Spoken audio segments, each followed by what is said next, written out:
안녕하세요, 조입니다. 반갑습니다. 오늘은 이 얘기를 한번 해보려고 해요. 그 가격을 책정하는 데 있어서 고부가 가치, 즉 좀 비싸게 팔 수 있는 방법에 대해서 한번 얘기를 해보려고 합니다. 제가 이 영상을 왜 만드냐면요, 예전에 한 2주 전인가 제 친구 중에 용범이 형이라고 있어요. 그 형이 제 사무실에 놀러 왔는데 둘이서 같이 얘기를 하던 중에 그 형이 너는 어떻게 가격을 비싸게 책정할 수가 있냐, 이렇게 얘기를 하는 질문에서 시작된 답변이라고 보시면 됩니다. 그래서 그때 제가 어떤 얘기를 했냐면요, 제가 좀 전에 비아토르 TV 시즌2 그 영상에서 저의 이제 정체성에 대한 고민 끝에 약간의 예술성과 예술가 정신과 그리고 장사꾼이 결합된 좀 특이한 모델이다라고 설명을 드렸었는데, 그래서 제가 이제 저의 직업이 뭐냐고 물어보신다면은 저는 비즈니스 아티스트라고 대답을 하기로 작정을 했습니다. 좀 낯뜨거운 대답이긴 한데 부끄럽기도 하고, 근데 그게 저를 표현하는 가장 좋은 설명인 것 단어 같아요. 두 단어의 조합, 비즈니스 아티스트. 제가 아티스트라고 이 표현이 정말 어마어마한 예술혼을 갖고 있거나 그런 건 아니죠, 알다시피.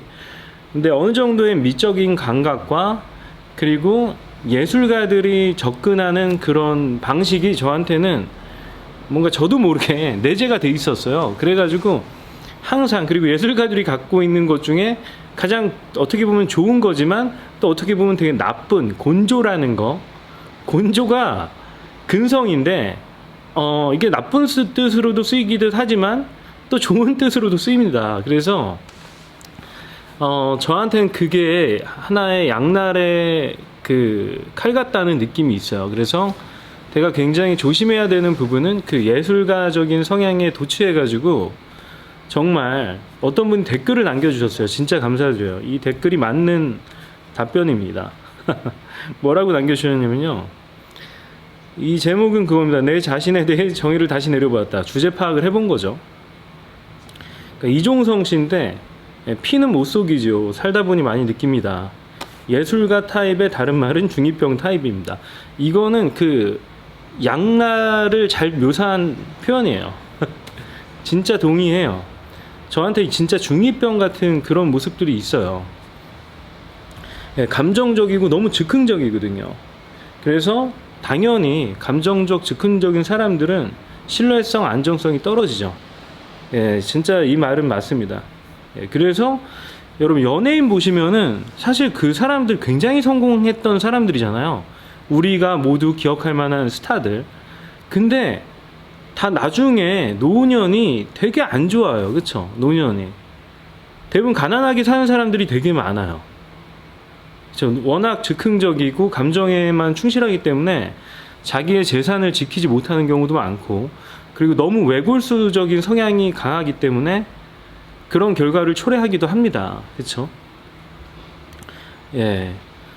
근데 다행인 거는, 저는 사실 완전 순수 예술가는 아니라서 다행인 거예요.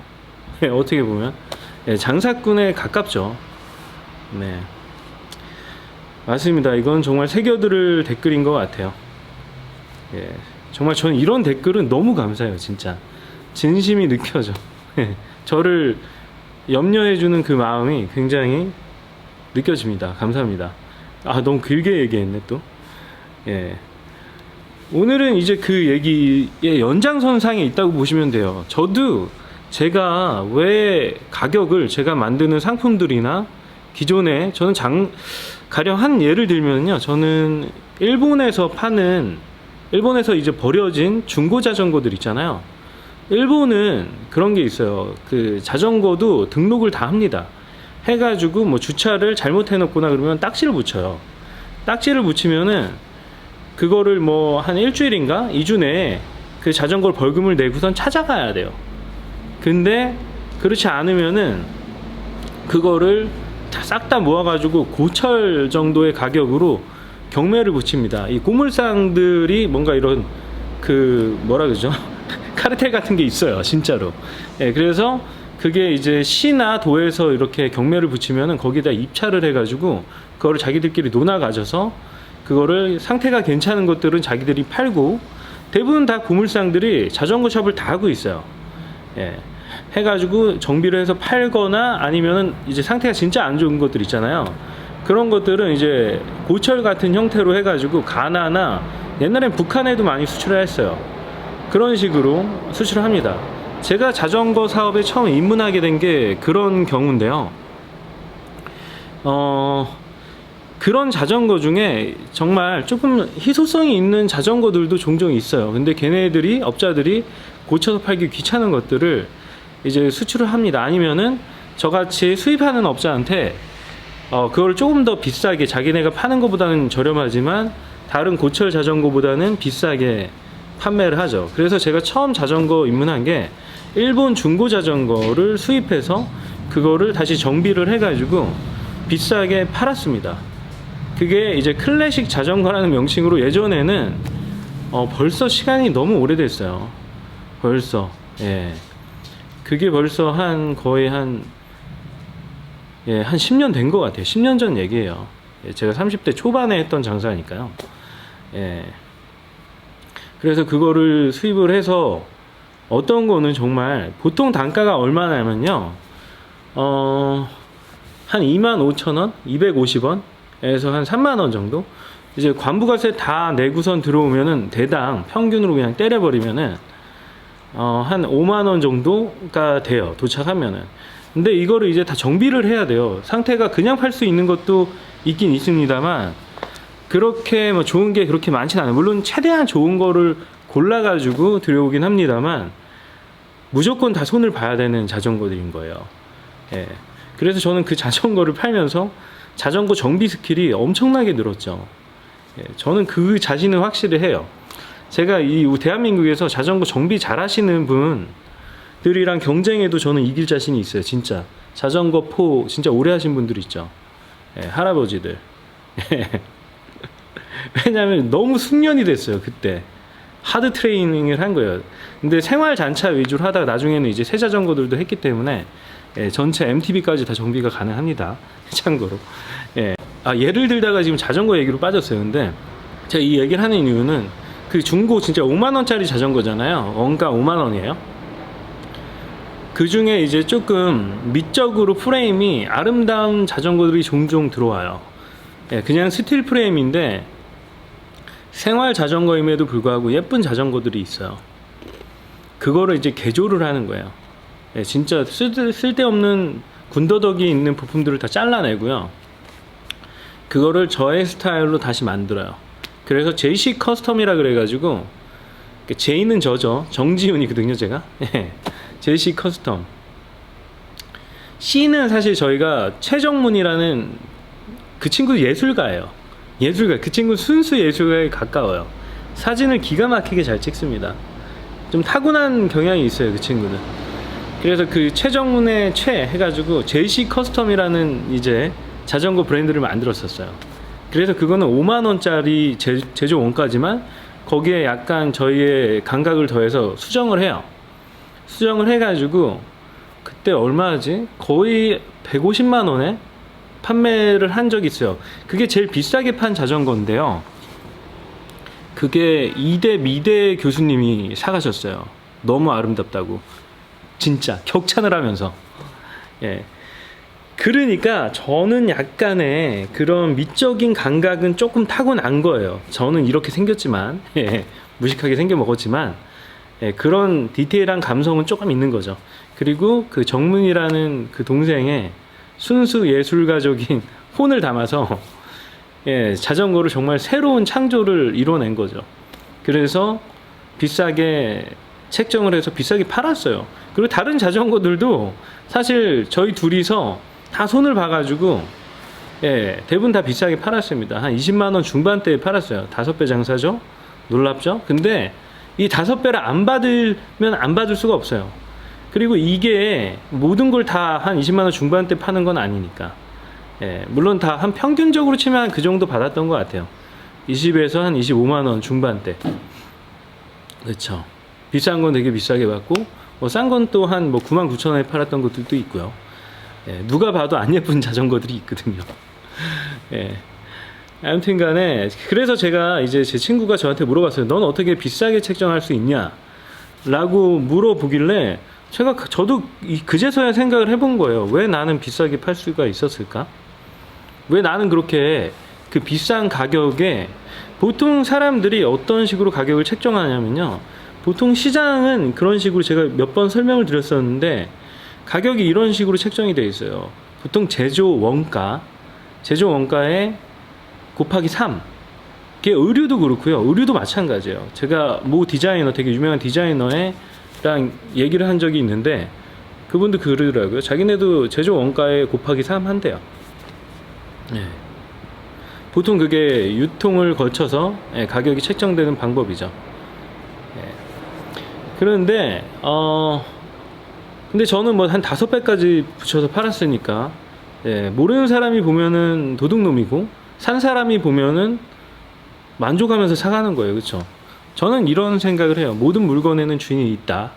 이런 생각도 하고 있습니다. 물론 시간이 걸리겠죠. 그런 좀 비싸게 그거를 나쁘게 말하면 호구라고도 할 수 있는데 저는 전혀 그렇게 생각하잖아요. 왜냐면 저는 저의 답변이 그거였거든요. 곰곰이 생각해 보니까 저는 예술혼을 담았다라고밖에 설명을 할 수가 없었어요. 예술혼. 도대체 예술혼이 뭐야? 그쵸? 제 영혼을 갈아 넣은 거거든요. 예, 미적인 감성을 쭉 끌어올려가지고 아름답게 만드는 거예요. 중고인데. 예, 되게 오래된 중고 자전거들. 진짜 막 녹도 쓸고 그리고 다 페인트도 벗겨지고 그랬는데. 근데 이 빈티지를 좋아하는 사람들은 또 그런 감성을 좋아합니다. 그래서 매니아들은 그거를 다 이해를 해요. 그런 부분들. 되게 웃기죠? 항상 새 제품을 좋아하는 게 아니에요, 여러분. 빈티지 제품들 좋아하는 사람들은 그 오래된 세월의 흔적들을 굉장히 좋아합니다. 그래서 제가 답변한 거는 예술혼이다. 예술혼을 담았기 때문에 그렇게 받을 수 있다. 라고 했는데, 이제 그 용범이 형이 이런 얘기를 하더라고요. 디즈니 있잖아요. 디즈니 얘기를 했었나? 아무튼, 스타워즈 얘기를 했었다. 그 스타워즈가 그런 거예요. 이 조지 루카스 감독인가? 그 감독님이 그 영화를 만들었잖아요. 근데 이 영화 한 편 한 편은 그 사람이 그려놓은 거대한 세계관, 우주 같은 거예요, 진짜. 세계관 속에 굉장히 일부를, 이번에는 이걸 팔아볼까? 이 세계관을 또 꺼내가지고 이제 상품으로 하나 만들어가지고 판매를 한 거죠. 예. 작품을 만든 거죠. 예. 그래서 이제 그런 큰 돈을 벌었다. 그런 얘기를 하더라고요. 근데 이게 예술혼이라는 말이랑도 일맥상통하는 얘기예요. 연장선상에 있다는 느낌이 있어요. 뭐냐면은 물론 예술가예요. 조지 루카스 감독은. 예, 이 조지 루카스 감독의 세계관 속에서 나온 거죠. 예, 그리고 월트 디즈니 그 마블도 그런 거죠. 마블도 거대한 세계관 속에서 이제 계속해서 그 하나씩 끄집어내면서 시리즈물을 계속 만들어내고 있죠. 그쵸? 이 세계관이라는 단어에 한번 주목해 보세요, 여러분. 세계관이라는 건 굉장히 중요한 거예요. 이런 거장들 있잖아요. 영화 감독뿐만 아니라 저는 이런 장사를 하는 사람도 이런 세계관이 있다라고 생각을 해요. 제가 이 인생의 주인으로 사는 법, 비아토르 TV 시즌2에서 초반에 얘기했던 거는 철학의 힘입니다. 생각이에요. 생각하는 거의 힘에 대해서 얘기를 한 건데, 이게 바로 이런 생각의 힘을 통해서 만들어진 세계, 그게 바로 세계관이죠. 이 사람의 철학을 토대로 구축된 그런 우주가 바로 세계관인 거예요. 그렇죠? 그래서 우리가 사실 저의 예를 들면은 제가 의자를 그냥 하나를 단순하게 파는 게 아닌 거예요. 제가 자전거를 그냥 하나를 파는 게 아닌 거예요. 예. 저의 그런 예술혼이 담겼다라는 것은 저의 세계관이 담긴 거거든요.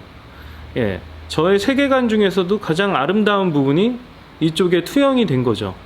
투영이 돼가지고 그게 제품이 하나가 완성이 되는 거예요. 특히 커스텀 자전거 같은 경우에는.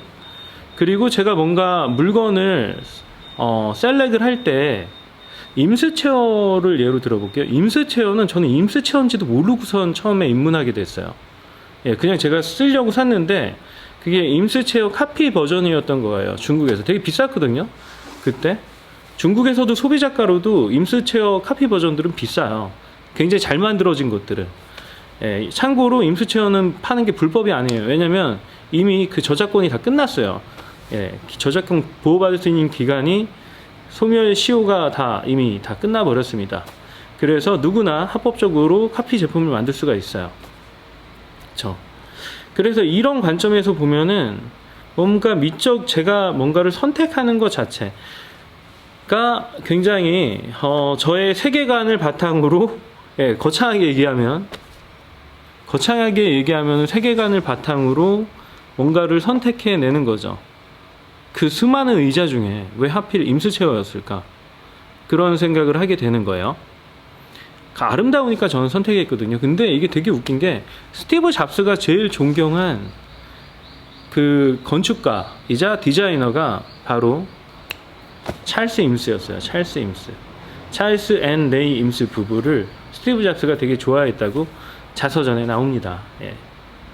그러니까 사실 근데 누구나 있잖아요. 우리는 그 신미안이라는 거를 다 갖고 태어납니다. 진짜 갓 태어난 아기가 봐도 잘생기고 예쁜 누나 오빠들 되게 좋아해요. 태어난 아기들조차. 예, 신기하지 않나요? 예. 그러니까 뭔가 잘생기고 이쁘게 생겼다라는 말은 저는 그 미적으로 뭔가 균형을 잡고 있다라는 느낌이 든다는 거예요. 그런 안정감, 이 사람을 봤을 때 눈, 코, 입이 굉장히 미적으로 균형감 있게 잡혀 있는 거죠. 예, 균형이 잡혀 있는 얼굴이라는 거죠. 그래서 그냥 봤을 때 편안함이 느껴지고 호감이 가고 나도 모르게 그렇게 되는 거예요. 그렇죠? 예. 그래서 그런 신미안을 누구나 갖고 태어납니다. 예. 그리고 그거는 나중에 점점 노력과 공부를 학습을 통해서 더 강화될 수도 있는 거죠. 모든 기능들이 다 그렇듯이. 예. 저희가 운동 능력도 좀 더 연습 노력하고 강화하면은 당연히 커지잖아요. 그런 거랑 비슷한 거라고 생각을 해요. 그래서 타고나는 것도 무조건 중요하긴 한데 그래도 뭐 노력으로 어느 정도까지는 극복이 가능하다라고도 생각을 합니다. 예. 이 가격 얘기를 하다가 여기까지 왔는데 이게 다 중요한 얘기이기 때문에 그래요. 그래서 혹시 이 어떻게 높은 가격이 만들어지는가에 대한 내용이 궁금하시면 이 영상을 끝까지 봐주시면 도움이 될 거라고 생각을 합니다. 그리고 이 제가 하는 모든 얘기는요 그냥 제 뇌피셜이에요. 그리고 제 경험 피셜입니다. 그렇기 때문에 뭐 과학적인 증거가 전혀 없어요. 그러니까 그냥 재밌게 들어주시면 좋을 것 같아요. 재미로. 그렇죠? 뭐 학술적인 근거가 전혀 없다. 예, 그냥 저의 뇌피셜입니다. 예, 아무튼 그렇습니다. 좀 더 이어서 얘기를 가다 보면은 조지 루카스 감독의 그 스타워즈라는 거대 세계관에서 1, 2, 3 막 이렇게 계속 나오잖아요. 그런 것처럼 저를 뭐 걷다 비교를 할 수 없지만 감히 제가 기존에 이제 했던 사업들을 보면 굉장히 다 미적인 제품들에 저는 굉장히 꽂혀 있었어요. 스쿠터가 그랬고 카메라가 그랬고 자전거가 그랬고 예, 그리고 의자가 그랬죠. 예, 아니었던 게 딱 한 가지가 있었는데 바로 테더 코인이었어요. 암호화폐. 예, 그거는 뭐 미적으로 그래서가 아니라 진짜 제 친구 때문에 제가 같이 하게 됐거든요. 그 친구의 아이디어고 제가 네트워크가 있어가지고 그래서 제가 그걸 진행을 하게 됐었죠. 예, 근데 잘 안 됐어요, 그거는. 그리고 에어비앤비도 그래요. 인테리어라는 게 사실 방을 아름답게 만들어야 되는 거기 때문에 그런 미적인 그런 감성에서 나오는 그런 영혼이 굉장히 중요했던 거죠. 예술혼이라고 제가 표현하는. 예. 그리고 또 한 가지 또 뭐를 들 수가 있을까요? 잠시만요. 그렇죠. 제 친구가 한 질문이 이거였죠. 높은 가격이 어떻게 너는 납득이 되냐, 스스로. 어떻게 스스로 납득할 수 있는지. 그렇죠. 이 얘기를 하기 위해서 제가 세계관이라는 거창한 단어까지 끄집어냈어요. 왜냐하면은 보통 예술가들이 작품을 판매할 때 그 작품의 가격에 대한 기준이 전혀 없어요. 예, 부르는 게 값입니다. 근데 안 팔리면 그거는 가격으로서의 큰 의미가 없죠. 근데 저 같은 경우는 많은 학습을 통해서 어느 정도 팔리는 가격을 설정할 수 있게 되었어요. 이거는 경험적인 영역인 것 같아요. 다른 제품이랑 다른 제품, 팔리고 있는 제품이랑 저는 가격 비교를 하진 않아요. 근데 이 정도의 미적이거나 아니면은 제가 만든 제품인데 제가 뭔가 어느 정도를 만족해, 저의 만족도에 따라서 이 정도는 받을 수 있겠다라는 게 저는 그게 나옵니다. 그러면서 이게 어떤 식으로 책정되는 건지 이제 제 친구가 질문을 해가지고 저도 고민을 해봤어요. 그러니까 저는 그런 것 같아요. 뭔가 이게 자신감이라는 단어보다는 이런 거죠. 가령 나의 세계관으로 입장하고 싶다면은 이 정도의 금액을 내야 된다. 이게 되게 터무니없이 들리죠? 예, 제가 말하면서 저도 그렇게 느껴져요. 근데 실제로 이런 식으로 가격을 책정하고 여태까지 잘 팔아왔습니다. 그러니까 저는 그냥 제품을 팔았던 건 아닌 거예요. 뭔가 저의 예술혼을 담아서 제품을 만들어 가지고 팔았던 거죠. 기존 제품이랑 비교해도 사실 터무니없이 가격이 비싸지만 잘 팔렸어요. 예, 그게 바로 제가 생각하는 그 철학의 힘이라고 저는 생각을 해요. 철학의 힘. 그 힘에 끌려서 사람들이 사는 겁니다. 저랑 얘기를 하다가 전혀 의자를 사러 오지도 않았었어요. 이 형 같은 경우에는 원래 중고 그 게스트하우스 제가 정리를 하면서 이제 중고 물품들을 엄청 팔았었거든요. 근데 그냥 중고 매트리스 하나 사러 왔다가 제가 만든 임스체어를 2개를 사셨어요. 예, 새 제품을. 그 2개면은 거의 100만원 돈인데 중고 매트리스 10만원짜리 사러 오셨다가 100만원짜리 제품을 100만원치를 사가신 거죠. 그게 가능했던 이유도 그냥 저랑 얘기하다 보니까 저의 이제 말에 빨려 들어가는 거예요. 이게 어떻게 생각하면은 누가 이거를 뭐 세뇌한다? 그렇게 볼 수도 있을 거예요. 모르는 사람들은. 근데 이게 마음이 통한 겁니다. 저의 마음이 전달이 되는 거예요. 저의 철학과 그런 미적인 예술혼이 이게 제가 얘기하면서도 좀 부끄러운데 근데 어쩔 수 없어요. 이 말 외로 표현할 수 있는 방법이 없어요. 그게 맞물려 가는 거예요. 맞물려서 이 사람한테 딱 전달이 되면은요, 그 가격에 납득이 되는 거예요. 똑같이 저랑 동기화가 되는 거예요. 처음에는 이렇게 돼 있다가 제가 얘기를 통하고 제가 표현을 하고 저의 감정을 전달하면서 서서히 맞춰져서 서서히 이렇게 돼서 딜이 형성이 되는 거죠. 요 발뮤다 덧팟이 제가 커피를 내려 먹고 있었어요. 그래서 요거를 예로 들었는데 요거 근데 누가 봐도 예쁘죠? 예, 근데 이게 20만원짜리는 아니잖아요? 근데 20만원에 팔아요. 19만 7천원인가가 정가인데 그런 거죠. 그러니까 이 발뮤다 그 창립자가 쓴 책도 읽어봤는데 그 사람도 약간 저랑 되게 비슷하더라고요. 그 사람은 원래 뮤지션이었어요. 예, 그러면서 이제 발뮤다를 창업해가지고 터무니없는 가격을 받고 있는 거죠. 모르는 사람들이. 근데 그 감성에 동의한 사람들이 점점 많아지고 있어요. 발뮤다가 한국에서 제일 많이 팔렸대요. 예, 그러니까 어떻게 보면은 한국 사람들이 글로벌 호구처럼 보일 수도 있겠지만 저는 꼭 그렇게 생각하지 않습니다. 이런 감성에 굉장히 감성적인 국민인 거죠. 예. 그래서 이런 감정의 뭔가 동의를 잘 하는 겁니다. 예, 이렇게. 요게 중국 짝퉁으로 2만원짜리가 있어요. 똑같이 생겼습니다. 거의 똑같아요. 여기에 그 불 나오는 것까지 똑같아. 예, 근데도 사람들은, 저도 그렇고요. 거의 20만원에 가까운 덧팟을 사는 거죠. 예, 2만원짜리 똑같은 기능인데, 이거 뭐 큰 기능도 없잖아요. 여기 불 들어오는 것밖에 없거든요. 요거 내리면 이렇게 올라가고. 예. 이 예를 하나 들었죠. 그러니까 애플도 그렇잖아요. 애플 스티브 잡스도 사실 제품 마진이 제일 높아요. 삼성전자의 제조 원가보다 훨씬 싼데도 불구하고 훨씬 비싸게 받을 수가 있는 거는, 저는 그게 우리가 그 스티브 잡스의 미적인 그런 감각과 그리고 철학, 그 사람을 사는 거예요. 그 사람의 영혼의 일부를 우리는 돈을 지불을 하고 사는 겁니다. 인간은 그런 거 같아요. 아닐 것 같죠? 굉장히 이성적이고 합리적인 소비를 할 것 같죠? 절대 그렇지 않아요.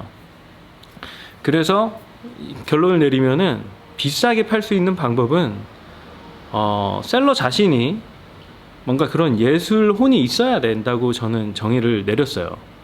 예, 그래서 영혼을 갈아 넣어야 된다는 겁니다. 그 좋은 감정들을, 좋은 에너지들을. 그게 눈으로 보이는 것 중에 가장 임팩트가 큰 게 바로 미적인 디자인이죠. 그러니까 디자인이 좋으면은 진짜 잘 팔리는 거예요. 아시겠죠? 그리고 자기 자신이 그 가격에 대해서 납득을 해야 돼요. 이 셀러 자신이 자기가 이게 터무니없다고 생각하잖아요. 그러면 그 가격에 절대 팔 수가 없어요. 판매가 일어나지가 않는다. 그냥 가격을 그냥 영혼 없이 써놓은 거에 숫자에 불과한 거예요. 그건 가격이 아니라. 아시겠죠? 아시겠나요? 이게 되게 설명하기가 힘들어요. 눈에 보이지 않는 부분을 얘기해야 되는 거기 때문에 이게 굉장히 힘듭니다. 아무도 이런 설명을 해준 적은 없을 것 같은데, 그렇지 않아요? 그래서 저는 어떤 연예인들이 의류 쇼핑몰 같은 거 할 때 자기가 만들었기 때문에 원가는 이렇지만 비싸게 판다, 저는 그거를 지지해요.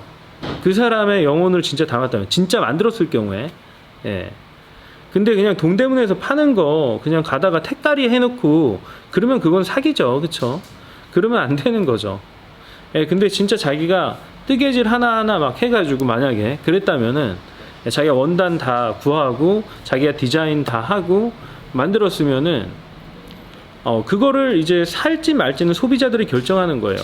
근데 팔리지 않는 가격은 저는 늘 얘기하지만 전혀 의미가 없는 가격이에요. 그거는 가격이 아닌 거예요. 저는 항상 팔려야지만 가격이라고 생각을 합니다. 팔리는 가격만 가격이다. 그냥 보여주기 위한. 가령 이런 경우도 있어요. 터무니없는 가격을 붙여놓고 팔 생각이 없는 거예요. 진짜로. 그냥 이 정도로 우리는 대단하다, 뭐 이런 걸 보여주려고 하는데, 사실 그런 것들은 우리가 그냥 보면은 느껴져요. 이게 한 놈만 걸려라가 아니라 그냥 안 팔겠다, 그냥 가격으로 자기네 뭔가 브랜드의 가치를 한번 호소해 보겠다라는 건데, 그런 건 통하지도 않아요, 잘. 사실 사람들이 바보가 아니에요. 사람들은 굉장히 똑똑합니다. 다 알아요, 그런 게 트릭인지 아닌지. 그래서 거기에 트릭이 아니라고 생각하고 납득하는 사람이 딱 사는 거죠. 이게 높은 가격을 받을 수 있는 이유라고 저는 생각을 하는데, 여러분 생각은 어떠신가요? 높은 가격을 받기 위해서. 근데 이게 결국에는 브랜드랑도 연결이 되는 거예요. 브랜드 제품들이 대부분 일반 브랜드가 없는 제품에 비해서 좀 더 비싸죠. 그렇죠? 거기에는 오랜 시간을 거쳐서 신뢰와 품질에 대한 신뢰, 그리고 약속을 끊임없이 지켜온 결과라고도 생각을 해요. 그렇죠? 이거는 또 예술 작품이랑은 약간 결이 좀 다른 설명이긴 한데, 브랜드는 그런 거라고 봅니다. 특히 명품 브랜드 같은 거를 예로 들면은, 명품 브랜드가 뭐 하루아침에 이루어진 게 전혀 없어요. 진짜 짧게는 한 5, 60년, 그쵸? 그 길게는 막 100년, 200년, 막 이렇게 몇백 년 된 제품들이 살아남아가지고 아직까지 그게 명품이라는 이름으로 불리고 있는 거죠. 숙련된 장인들이 만들고. 그쵸? 그래서 저는 명품 브랜드들이 비싸게 받는 거에 대해서 전혀 저는 나쁘게 생각하지는 않아요. 그만한 가치가 있다라고 생각합니다. 보이지 않는 가치가 분명히 있어요. 그거를 창립했던 창업자의 예술혼일 수도 있고요. 그리고 그 제품을 수년간 만들어온 장인들의 장인 정신이 될 수도 있어요. 그리고 사람들은 그렇게 멍청하지 않습니다. 그러니까 그냥 급조된 그런 엉터리 스토리에 뭐 잠깐은 속을 수 있지만, 그렇게 오랫동안 100년을 넘게 속일 수가 없어요. 정말요. 그래서 금방 뽀록이 나게 됩니다. 정체가 들통이 나는 거예요. 그런 뭔가 역사와 전통과 그런 레거시가 없는 그런 브랜드 스토리텔링으로 인한 그냥 트릭이죠. 저는 이런 걸 되게 싫어하는데 아무튼 그렇습니다. 그러니까 뭐 이렇게 판매 방식에서 지금 딴 얘기로 좀 빠지는데 뭐 스토리텔링이 진짜 그렇게 중요하다 그러는데 그거는 그냥 표면적인 걸 뿐이에요. 예. 이야기를 만들어 가지고 그거를 사게끔 뭔가 당위성을 제공하고 뭐 설득을 하고 이런 거는 뭐 판매에 있어서는 당연히 기본적인 방법인 거죠. 근데 그거는 이제 껍데기에 불과하다는 거죠. 껍데기. 결국에는 보이지 않는 그 철학 같은 게 훨씬 중요하다는 거예요. 제품을 만들 때도 그렇고. 예. 그런 얘기를 여러분들한테 해드리고 싶었어요. 그때 친구랑 막 진짜 흥분해가지고 엄청 얘기를 했었는데, 그쵸. 여기 이렇게 적어놨네요. 세계관을 판다라는 거죠. 세계관을 팔고, 예. 나의 세계관으로 입장을 하는데에 대한 그거를 입장권이라고 생각을 하는 거예요. 그래서 나의 세계관으로 이렇게 힘들게 만들어 놓은 세계관으로 오는데 그 입장권이 당연히 싸면 안 된다라고 생각을 하는 거예요. 예, 이것도 약간의 그런 거죠. 곤조 같은 겁니다. 곤조. 예, 이게 일본어인데 곤조. 근성이란 뜻이에요. 일본어로. 예, 그런 걸로 가격을 책정합니다. 자존심이라고 볼 수도 있겠죠. 근데 안 팔리면은 이 예술가는 굶어 죽는 거예요. 어쩔 수 없어요. 예. 근데 예술가들이 보통 그래요. 그래서 이 사람이 죽은 다음에 오히려 작품의 가격은 항상 뜹니다. 왜냐면 새로 생산할 수가 없기 때문에 한정판이 돼버리는 거거든요. 희소 가치가 늘어나는 거죠. 작품의 희소성이 더 이상 만들 수 없기 때문에. 예. 그렇습니다. 저는 제가 그런 예술가로 배고픈 예술가로 남을지 아니면 그럴 가능성은 없다고 봅니다. 제가 타고난 그런 예술적인 그 탤런트가 그렇게 출중하지가 않기 때문에 저는 순수 예술가로 남을 가능성은 전혀 없어요. 예, 저는 아마 저는 지금 큰 비전을 갖고 거대 사업가가 되기 위해서 도전을 하고 있지만 녹록치 않네요. 진짜 녹록치 않아요. 제가 갖고 있는 그런 업 같은 게 있어요. 진짜. 예, 제가 계속 느낍니다. 이 한계에 자꾸 부딪혀요. 여기까지 갔다가 또 밀려오고 여기까지 갔다가 또 밀려오고 그래요. 이거를 제가 극복하지 못하면은 이 곤조를 저는 극복을 해야 된다고 생각합니다. 이 곤조를 극복하지 못하면은 감정을 내려놓지 못하면은 저는 큰 사업가가 될 수 없을 거라고 결론이 났어요. 이 곤조를 내려놓지 않은 이 쟁의 근성이라고 하거든요. 이게 그냥 그 예술하는 사람들이 쟁이라는 말을 많이 써요. 쟁이들. 예. 그림쟁이 뭐 이런 거 있잖아요. 예. 그 쟁이 정신을 내려놓지 않으면 안 돼. 예. 저의 한계가 그겁니다, 여러분. 저는 명확히 알고 있어요.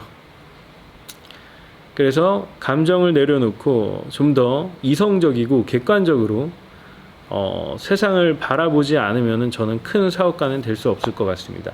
여러분은 어떤가요? 여러분은 굉장히 냉철하게 사업을 하고 계신가요? 아니면 저처럼 감정에 휘둘리고 또 여기까지 성을 쌓아 올렸다가 또 파도가 한번 휙 치면은 그 모래성 같이 마치 언제 존재하지도 않았던 것 같은 그런 경험을 계속 하고 계신가요? 예. 세상에 정답은 없어요. 저는 자기가 좋아하는 거를 하는데 하도 의미를 두기 때문에 그것도 약간 쟁의 근성이에요. 예.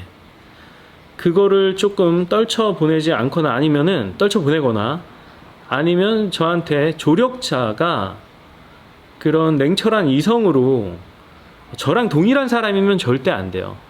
제가 근데 이 얘기는 다음에 건강한 사업의 구조를 만드는 거에 대해서 얘기를 할 때 한번 말씀을 드리도록 하겠습니다. 너무 많은 얘기를 드렸는데요. 그래요. 그러면 저는 다음 영상에서 뵙겠습니다. 지금까지 비즈니스 아티스트 조이였습니다. 감사합니다.